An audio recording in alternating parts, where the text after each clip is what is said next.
चोरी न करता लाईट बिल कमी करा फक्त 10 रुपयामध्ये. मोजून 2 मिनिटात आता लाईट बिल कमी करता येणार. फक्त एक काम लगेच करून घ्या. पुढील येणारे बिल 300 ते 400 रुपयांनी आता कमी येणार. मग त्यासाठी नेमकं काय करायचं आहे याबद्दलचा हा व्हिडिओ महत्वाचा आहे. बघा, एमएससीबी मधील एका माणसाने ही सविस्तर माहिती दिली आहे. त्यामुळे तुमचं लाईट बिल जास्त येत असेल तर बघा कसं कमी करायचं. सर्वात मोठी ब्रेकिंग न्यूज आता लाईट बिलाबद्दल मित्रांनो आलेली आहे. 300 ते 400 रुपयांनी लाईट बिल कमी करण्याचा सोपा उपाय आता सापडलाय. तुम्हाला पण पुढचे लाईट बिल कमी करायचे असेल तर हा व्हिडिओ लक्षपूर्वक या ठिकाणी बघायचा आहे. आजकाल प्रत्येकाच्या घरामध्ये लाईट बिल हे वाढवून येत असतं मित्रांनो. मग ते लाईट बिल कमी करण्यासाठी काही महत्वाच्या गुपित टिप्स महावितरण कर्मचाऱ्याकडून मिळालेल्या आहेत. त्याने गुपित अशा 8 टिप्स आता सांगितलेत, ज्या जर तुम्ही पाळला तर तुम्हाला पुढील महिन्यामध्ये तुमचं लाईट बिल हे एकदम निम्म्यावरती येणार आहे मित्रांनो. आता महावितरण म्हणजेच एमएससीबीची माणसं जे असतात तर ते लाईट बिल कसं कमी करावं सहसा मित्रांनो कोणाला सांगत नाहीत. परंतु आपल्या जवळचा महावितरण मध्ये एक मित्र असल्यामुळे त्यांनी आता लाईट बिल कसं कमी करावं याबद्दलची सविस्तर माहिती मित्रांनो या ठिकाणी आम्हाला सांगितले. आम्ही स्वतः तशा प्रकारे हे 8 उपाय त्यांनी सांगितलेले करून सुद्धा पाहिले आहेत आणि आमचं स्वतःचं मागच्या महिन्याचं लाईट बिल या ठिकाणी आलं होतं 1800 रुपये. तर या महिन्यामध्ये आता हे 8 टिप्स वापरल्यामुळे लाईट बिल आला आहे फक्त आणि फक्त 450 रुपये. मग तुम्हाला पण अशा प्रकारे लाईट बिल एकदम कमी करायचं असेल तर एमएससीबी ऑफिस मधील एका कर्मचाऱ्याने महत्वाच्या 8 टिप्स आता लाईट बिल कमी करण्यासाठी सांगितले आहेत. मित्रांनो, आपली एक मोठी समस्या असते की आपलं लाईट बिल खूप जास्त येत असतं. मग आता लाईटची चोरी तर आपण करू शकत नाही, कारण की ती जर लाईटची चोरी केली तर सरळ आपल्याला जेल होऊ शकते किंवा मोठा दंडही होऊ शकतो. तर मग कसं लाईट बिल कमी करावं? बघा, तेही बिल अगदी इमानदारीने कायदेशीर पद्धतीने कसं होतं मित्रांनो. खर्च होतं का? तर याचं उत्तर आहे मित्रांनो हो. लाईट बिल कमी अगदी कुठल्याही प्रकारची चोरी न करता मित्रांनो, बेकायदेशीर काम न करता काही अतिशय छोट्या छोट्या गोष्टी आहेत की त्या जर तुम्ही वापरल्या तर तुमचं सुद्धा लाईट बिल मित्रांनो थोडं नाही तर अतिशय मोठ्या प्रमाणात या ठिकाणी मित्रांनो कमी होऊ शकतं. ह्या गोष्टी अगदी क्षुल्लक आहेत, अतिशय साध्या आणि सोप्या आहेत मित्रांनो. तुम्हाला कधी वाटलं सुद्धा नसेल की साध्या गोष्टींनी सुद्धा अगदी जबरदस्त रीतीने तुमचं लाईट बिल कमी होऊ शकतं. या व्हिडिओच्या माध्यमातून मित्रांनो आम्ही तुम्हाला लाईट बिल कमी करण्याचे एकदम जालीम उपाय देणार आहोत. तर बघा मित्रांनो कोणते उपाय आहेत. तर मित्रांनो हे जालीम उपाय आम्ही तुम्हाला देणार आहोत. अजिबात मित्रांनो सल्ले यामध्ये नसणार आहेत. जसं की लाईट बिल कमी करा, फॅन कमी करा, एसी कमी करा, फ्रीज कमी करा, हे वापरा ते वापरा असे सल्ले मित्रांनो आम्ही या ठिकाणी देणार नाही. त्याचबरोबर आम्ही हे पण सांगणार नाही की तुम्ही कुठलं तरी नवीन डिव्हाइस घ्या, नवीन त्या ठिकाणी लाईट वापरा, असं काहीच मित्रांनो सांगणार नाही. अगदी छोट्या क्षुल्लक अशा 8 गोष्टी ज्या आता बघा आम्ही मित्रांनो बघा आमच्या मित्र एक आहेत तर ते एमएससीबी मध्ये आहेत, तर ते एमएससीबी मध्ये कर्मचारी आहेत, तर त्या एमएससीबी मध्ये ते कामाला आहेत. तर मित्रांनो त्यांनी सांगितलेल्या 8 गोष्टी तुम्हाला आता या ठिकाणी पाहायच्या आहेत. आम्ही त्या मागच्या महिन्यात त्यांनी सांगितलेल्या 8 गोष्टी पाळल्या सुद्धा आहेत आणि आम्हाला त्यामुळे मागच्या महिन्यात 1800 रुपये लाईट बिल आलं होतं आणि या महिन्यात डायरेक्ट 450 रुपये लाईट बिल आलेलं आहे. आम्हाला विश्वास पण बसत नव्हता की इतकं लाईट बिल कमी होऊ शकतं. तर मित्रांनो बघा, तुम्ही पण अशा प्रकारे लाईट बिल कमी व्हावं असं तुम्हाला जर वाटत असेल तर फक्त या टिप्स तुम्ही नक्की पाहायच्या आहेत. या टिप्समुळे प्रत्येक महिन्याच्या महिन्याला कमीत कमी 300 ते 400 रुपये लाईट बिल हे तुमचं कमी आणि कमीच होणार आहे.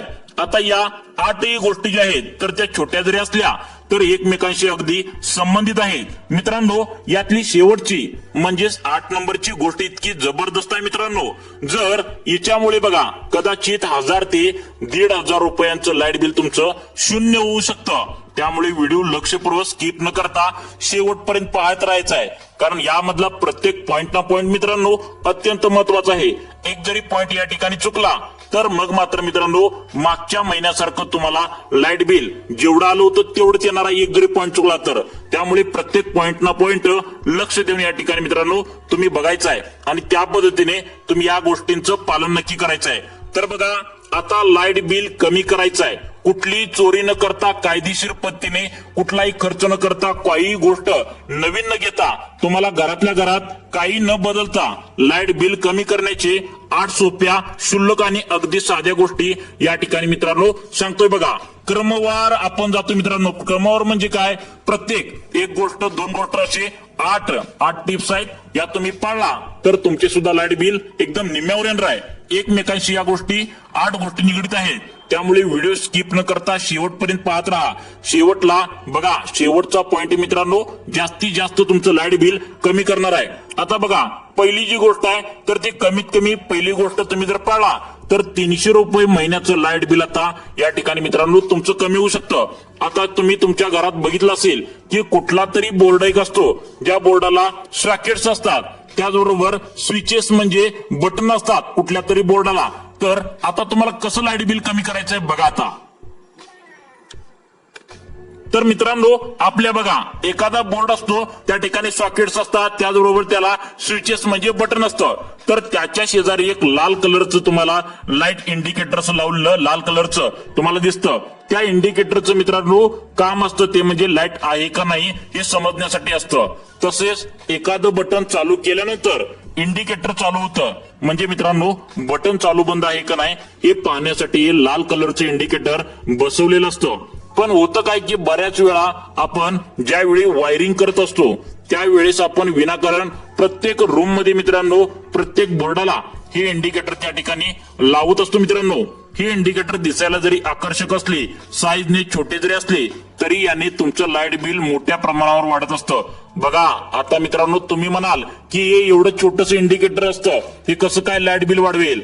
आता जर तुम्ही लाईट फिटिंगचं जर बघा, जुनी जर तुमची लाईट फिटिंग असेल 5 ते 10 वर्षापूर्वी जर तुम्ही लाइटिंगची फिटिंग झालेली तुमची असेल, तर जुन्या काळात जे इंडिकेटर्स यायचे तर ते फिलामेंट टाईपचे असायचे. फिलामेंट टाईपचे इंडिकेटर हे छोटे जरी असेल तरी सुद्धा एक इंडिकेटर हे बघायला गेलं तर 5 ते 6 म्हणजे वॉटचं असायचं. आता तुम्ही जर प्रत्येक रूम मध्ये प्रत्येक बोर्डला जर या ठिकाणी इंडिकेटर लावलेलं या ठिकाणी मित्रांनो तुम्ही असेल, उदाहरणार्थ 10 इंडिकेटर जर तुमच्या पूर्ण घरामध्ये असतील, बघा 5 वॉटचं एक इंडिकेटर असेल तर 5 गुणवले 10 म्हणजे 10 रूम मध्ये प्रत्येक याच्यामध्ये 5 वॅटचं म्हणजे बरोबर 50 वॉट या ठिकाणी लोड झाला. तर या नुसत्या इंडिकेटरचा होत असतो. मग मित्रांनो इंडिकेटर तर दिवस रात्र या ठिकाणी चालू असतं, दिवसात 24 तास असतात. उदाहरण जर घ्यायचं झालं तर 4 तास लाईटच नसते, तुम्हाला पण माहित आहे. 20 तास जर या ठिकाणी मित्रांनो ते इंडिकेटर चाललं तर हे किती युनिट ऊर्जा याच्यामुळे जात असेल, किती लाईट होईल वाढत असेल, तर हे कॅल्क्युलेट करणं सुद्धा एकदम अतिशय सोपं आहे. मित्रांनो याचा फॉर्म्युला सुद्धा सोपा आहे. या ठिकाणी हा फॉर्म्युला नक्की बघायचा आहे. तर बघा लाईट बिलाचं 10 युनिटचा जर रेट धरला तर दररोज 10 तुम्ही जर म्हणाल तर दररोज 10 रुपये, तर फार गोष्टी मोठं म्हणजे तुम्हाला काय वाटतं 10 रुपये म्हणजे दिवसाला मोठी गोष्ट नाही, पण महिन्याला 30 दिवस असतात, म्हणजे दर महिन्याला दिवसाला 10 रुपये म्हणजे दर महिन्याला 30 दिवसाचे 300 रुपये लाईट बिल हे फक्त हे विनाकारण गरज नसलेल्या लाल कलरचं इंडिकेटर असतं. तर ते लावण्यामुळे मित्रांनो या ठिकाणी येत असतो, हे तुम्ही लक्षात ठेवा, त्यावरून येत असतं. परंतु मित्रांनो तुम्ही याकडे दुर्लक्ष करत असता. याकरिता तुम्ही कमीत कमी इंडिकेटरचा वापर केला पाहिजे. जुन्या टाईपचे फिलामेंट इंडिकेटर असतील तर ते बदलून एलईडी टाईपचे इंडिकेटर्स त्या ठिकाणी मित्रांनो बसवलं पाहिजे, जे कमीत कमी मित्रांनो खर्च तुम्हाला येईल. तर बघा मित्रांनो या ठिकाणी अजून कोणकोणते उपाय, शेवटचा उपाय नक्की बघायचा आहे. तर बघा मित्रांनो आता बघितलं पहिली गोष्ट जी तुम्हाला आता सांगितली, बघा तिच्यामधून सरळ सरळ 300 रुपयाचे लाईट बिल तुम्हाला इथे कमी झालेलं आहे. तर आता मित्रांनो दुसरी गोष्ट ऐकून तुम्ही आश्चर्यचकित व्हाल की त्याच्यामधून सुद्धा खूप सारे लाईट बिल तुम्हाला कमी करता येणार आहे. त्यानंतर मित्रांनो शेवटचा जो 8 नंबरचा तुम्हाला जो उपाय सांगणार आहे तो जर तुम्ही पाळला तर 100% तुमचे लाईट बिल, बघा जसं माझं स्वतःचं लाईट बिल 1800 वरून 450 वर आलं, तसं सुद्धा तुमचं सुद्धा लाईट बिल शेवटचा 8वा नंबरचा जर तुम्ही नियम पाळला तर तुम्हाला सुद्धा आम्ही सांगितल्याप्रमाणे जर तुम्ही केलं तर तुम्हाला बघा आम्हाला जसं प्रकारे 1800 रुपये वरून 450 रुपये जसं लाईट बिल कमी झालं तसंच तुम्हाला पण येईल. त्यासाठी तुम्ही हा व्हिडिओ शेवटपर्यंत बघणं गरजेचं आहे. हा व्हिडिओ शेवटपर्यंत बघितल्यानंतरच तुम्हाला व्यवस्थित समजेल की तुमचं लाईट बिल कसं कमी करायचं. फक्त 2 मिनिटे या व्हिडिओला वेळ द्या. व्हिडिओला तुमचा स्वतःचा 2 मिनिटे वेळ द्या. नक्कीच तुमचं लाईट बिल 100% कमी होणार आहे. हा शब्द आपला आहे, त्यामुळे लक्ष देऊन बघा. दुसरी गोष्ट जी आहे, कदाचित 300 रुपयाहून जास्त लाईट बिल तुमचं आता या ठिकाणी मित्रांनो कमी करू शकते. बघा, तुमचं 300 रुपयापेक्षा लाईट बिल या ठिकाणी कमी करू शकते. आपल्या विसरपणामुळे म्हणजे विसरभोळेपणामुळे रात्री आपण बघा मच्छर फार असतात, त्यामुळे आपण मॉस्किटो जे असतं तर ते रिप्लेमेंट जे आपण लाईटवर चालतं तर ते एक मॉस्किटो रिप्लेमेंट या ठिकाणी असतं, ते आपण लाईटला जोडतो, चालू करतो, रातभर चालू तसंच राहतं. सकाळी आपण ते बंद करायचं विसरतो. बऱ्याच वेळा ते दिवस तसंच चालू राहतं. मग तुम्ही म्हणाल की छोटंसं मशीन आहे, त्याला काय होतं, यानं किती लाईट बिल येणार आहे. तर हे छोटंसं मशीन मित्रांनो म्हणजेच एक प्रकारचं एक छोटं हिट असतं. जर याला 50 वॉट जरी पॉवर आपण आहे असं समजलं तर दिवसात 24 तास असतात, 20 तास लाईटचे असतात. तर असं गृहीत धरलं तर दिवसाला 1 युनिट आपण त्या ठिकाणी खर्च करत असं म्हणलं तर महिन्याला 30 युनिट त्या ठिकाणी जळतात. आणि 10 रुपयाचा रेट जर युनिटला धरला तर 300 ते 400 रुपये लाईट बिल तुम्ही हे चुकून तुमचं चालू केल्यामुळे म्हणजे डासांचा उशीर आहे तर ते चालू केल्यामुळे त्या ठिकाणी तुमचं वाया जात असतात पैसे. त्यामुळे तुम्ही लिक्विड एअरोमीटर म्हणजे मॉस्किटो म्हणजे रिपेल हे इलेक्ट्रिक आहेत तर ते तात्काळ तुम्ही सकाळी बंद करायचे आहेत, जेणेकरून हे जास्तीचे युनिट जे आहेत तर ते तुम्हाला खर्च होणार नाही आणि तुमचं लाईट बिल वाचू शकेल. आता तिसरी गोष्ट जी आहे जिच्यामुळे लाईट बिल वाचतं ती म्हणजे फ्रीजच्या संदर्भात आहे. आता जे 99% लोक फ्रीज वापरताना चुका करतात, ज्यामुळे त्यांचं लाईट बिल अगदी 500 रुपयांनी जास्त येतं. आता फ्रीज वापरताना आपण काय करतो की बऱ्याच वेळा आपण ते फुल स्पीडवर ठेवतो. तर म्हणजे फुल स्पीडवर म्हणजे फुल त्यांचं टेम्परेचर अतिशय कमी करून ठेवतो. यामुळे काय होतं की फ्रीजच्या पाठीमागे असणारा कॉम्प्रेसर जो आहे तर त्याला जास्त काम करावं लागतं. त्याला जास्त काम करावं लागतं म्हणजे त्याला ऊर्जा त्या ठिकाणी मित्रांनो जास्त वापरली जाते. तर बघा मित्रांनो आता फ्रीजच्या पाठीमागे जो कॉम्प्रेसर असतो त्याला जास्त ऊर्जा लागते आणि त्यामुळे तुमचं लाईट बिल त्या ठिकाणी वाढत असतं. मग त्यामुळे तुमचा फ्रीजचा जो काही मोड आहे तर त्या ठिकाणी मित्रांनो स्लो करून ठेवायचा आहे. ज्या वेळेस काही गरज असेल त्यावेळेस तुम्ही कुठली गोष्ट जर फार थंड करायची तुम्हाला असेल त्यावेळेस ती हाय मोडवर ठेवायचं आहे आणि त्या स्लो किंवा मिडियम वरचं तुम्ही ठेवायचं आहे. तुम्ही म्हणाल हे तर आम्हाला मित्रांनो माहित आहे की फ्रीज लो मोडवर ठेवायचं, कमी लाईट ज्या ठिकाणी येते तुम्हाला माहिती आहे असं वाटेल. हाय मोडवर ठेवलं तर जास्त लाईट जाते, पण फ्रीजच्या संदर्भातल्या पुढच्या 2 गोष्टी मित्रांनो गॅरंटेड तुम्हाला माहित नसणार आहेत आणि त्यामुळेच तुमचं 500 रुपयापर्यंत सुद्धा लाईट बिल या ठिकाणी मित्रांनो वाढतं. ते म्हणजे काय की ज्या तुम्ही फ्रीजवर बसवता, बघा तुम्ही फ्रीज या ठिकाणी बसवता किंवा फ्रीज ज्या ठिकाणी किचन मध्ये ठेवता, किचन मध्ये ज्या वेळेस आपण फ्रीज ठेवतो तर ते फ्रीज आपण बऱ्याच लोक चूक करतात, ते म्हणजे भिंतीला जवळ एकदम चिटकून ठेवत असतात. मग भिंत जवळ फ्रीज एकदम चिटकून ठेवल्यामुळे सुद्धा लाईट बिल वाढतं. हे कदाचित तुम्हाला मित्रांनो माहित नसेल. मग पुढचा प्रश्न असा आहे की फ्रीज आणि भिंतीचा असा काय संबंध आहे. तर बघा फ्रीज हे एका तत्वावर मित्रांनो फ्रीज हे एका तत्वावर काम करत असतं.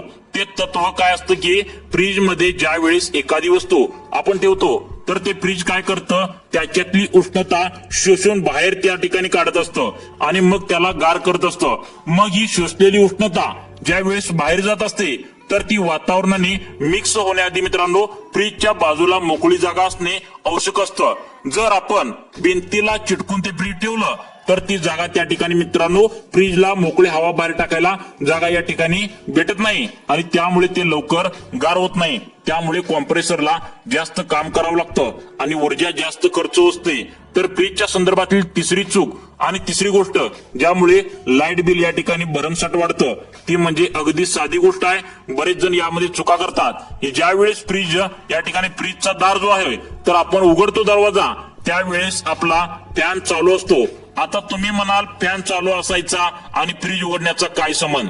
तर ज्या वेळेस फ्रीजचा या ठिकाणी मित्रांनो दरवाजा उघडतो तर त्यामधील गार हवा ही आता बाहेर निघण्यास सुरुवात होते आणि तोच जर फॅन चालू असेल या ठिकाणी तर बघा फॅन जर चालू असेल तर ही हवा अगदी झटपट बाहेर निघते, त्याच्यामध्ये गरम हवा भरली जाते आणि तिथल्या तिथे टेम्परेचर डिस्टर्ब होतं, टेम्परेचर वाढतंय, त्यामुळे कॉम्प्रेसरला जास्त काम करावं लागतं आणि त्यामुळे सुद्धा मित्रांनो वीज बिल वाढतं. तर बघा मित्रांनो या ठिकाणी आता तुम्हाला शेवटचा 8 नंबरचा उपाय सांगणार आहे. तर कोणता असणार आहे बघा, ज्यामुळे निम्म्यावर लाईट बिल येणार आहे. तर बघा मित्रांनो, मग मित्रांनो या ठिकाणी याच्यासाठी तुम्ही नेहमी तुमचं फॅन हा बंद असला पाहिजे. ज्या वेळेस तुम्ही फ्रीज उघडता बघा, ज्या वेळेस तुमचं फ्रीज उघडता त्यावेळेस बघा तुम्ही तुमचं फॅन जे आहे तर ते बंद करून ठेवायचं आहे. चौथी गोष्ट मोबाईलच्या संदर्भात आहे. मोबाईल चार्जिंगच्या संदर्भात जी चूक 99% लोक करत असतात, 1000-2000 रुपये लाईट बिल वाढवून बसतात या मोबाईलच्या चार्जिंगच्या संदर्भात. तुम्हाला काहीच माहित नसतं.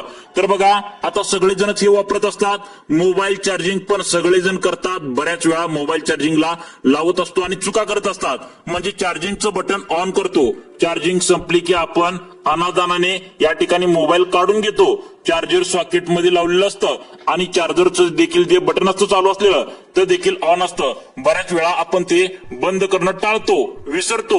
बऱ्याच वेळा आपल्या लक्षात देखील मित्रांनो येत नसतं. आपण म्हणतो नुसतं चार्जर तर लावलेलं आहे, तर त्याला काय होतंय लाईट ओढलं, पण इथे तुम्ही मोठी चूक करत असाल. तुम्हाला काय वाटतंय लाईट बिल ओढत नसणार, चार्जिंग तर नाही, त्याला काय होतंय म्हणून तुम्ही काय करता तर ते आहे असं ऑन आहे असं ठेवता. तर ही चार्जर जे असतं तर त्याच्यामध्ये ट्रान्सफॉर्मर बसवलेलं असतं आणि त्या ट्रान्सफॉर्मर मध्ये नेहमी मित्रांनो करंट फ्लो त्या ठिकाणी होत असतो आणि तो करंट फ्लो होण्यासाठी ऊर्जा लागत असते आणि त्यामुळे तुमचा चार्जर आहे तो चार्जर असतो जर मोकळं जरी लावलेलं असलं तरी, मोबाईल जरी लावलेलं नसेल तरी देखील किती युनिट त्या ठिकाणी वापरत असतं बघा. एक चार्जर देखील तुमचं अर्धा ते 1 युनिट खर्च करू शकतं. त्यामुळे मित्रांनो तुम्ही नेहमी मोबाईल चार्जिंग झाल्यानंतर तात्काळ सॉकेटचं बटन त्या ठिकाणी बंद केलं पाहिजे. 5वी गोष्ट टीव्हीच्या संदर्भात आहे. अगदी भरपूर जणी चूक करतात मित्रांनो. तर त्याच्यामध्ये त्यांनी टीव्ही नवीन घ्या असंही सांगत नाहीत बघा.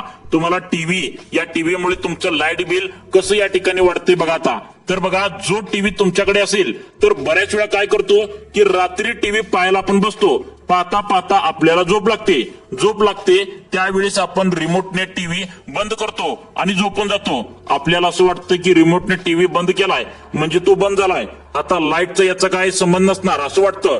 पण सगळ्यात मोठी चूक तुमची या ठिकाणी मित्रांनो आता होत असते, कारण की रिमोटनं ती टीव्ही जी असते तर फक्त स्क्रीन बंद होते, पण टीव्हीच्या पाठीमागच्या ज्या काही यंत्रणा असेल तर त्या रात्रभर चालू राहतात आणि मोठ्या प्रमाणावर लाईट बिल त्या ठिकाणी खर्च होत असतं, युनिट्स वापरले जात असतात, लाईट बिल वाढत जात असतं. बघा त्याकरिता काय करायचंय, जरी तुम्हाला झोप आली असेल तरी थोडं तुम्ही कष्ट घ्यायचे आहे. तात्काळ तिथे जाऊन तुम्ही सॉकेटमध्ये पिन तुमची टीव्हीची लावलेली असेल तर ती पिन तुम्ही काढायची मित्रांनो.